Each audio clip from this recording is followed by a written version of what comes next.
But could he come back and get his title back?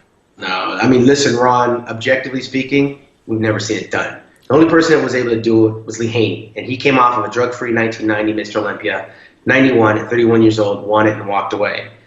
Ronnie Coleman, progressively worse as Mr. Olympia. Dorian Yates, progressively worse with age. Jay Cutler, progressively worse. Phil Heath is no different. He's human.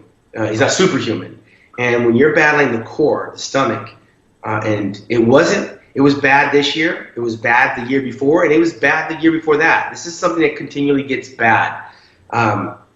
Palumboism, and yes, I said it, is something that comes that you cannot stop if you don't change what you're doing in your contest prep. And these guys, when they get going, if it's working, they're not going to change it. And so these surgeries are not making him better at an advanced age of 40 next year. It's going to make you more cautious. You're going to train differently. You're going to approach the weights differently. It's going to make you look different.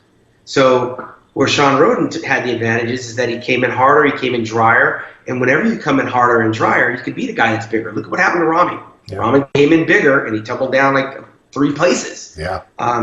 Phil would be training as a very caution-driven bodybuilder at the age of 40, coming off of 2 surgeries, with the uncertainty and the lack of confidence of coming in there to take his title. And I don't think Shawn would be training cautiously. I think Shawn would train probably harder. I think he'd want to hang on to that title more and value it more. And what limitations is Shawn training with? None. Whereas Phil would be coming in there limping in after another surgery with a lot of second guessing along the way. Am I going to still do the same protocol? Because if I do, I can wind up with the same results. So Phil would be battling an uphill battle.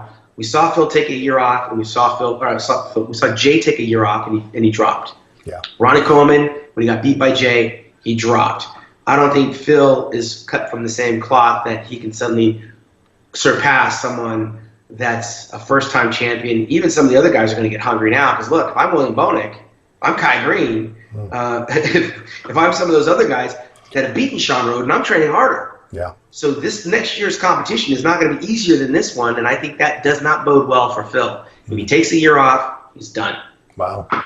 Okay. And if he doesn't take a year off, I think he's going to fight an uphill battle. I just don't believe that physiologically you can go through these surgeries and come out of it better. We haven't seen it. The only person that had a surgery that was amazing and he came out better was Adrian Peterson when he had an ACL tear and he won like the rushing title in the NFL. How does that compare? Dude, you have some stomach stuff going on, or you have some issues that you're uncertain as to what's actually causing these things, and you do the same thing, he could come in worse. You don't cut your stomach open and all that other crap and then think you're going to go in there and look better. I don't think cosmetically it's going to look right.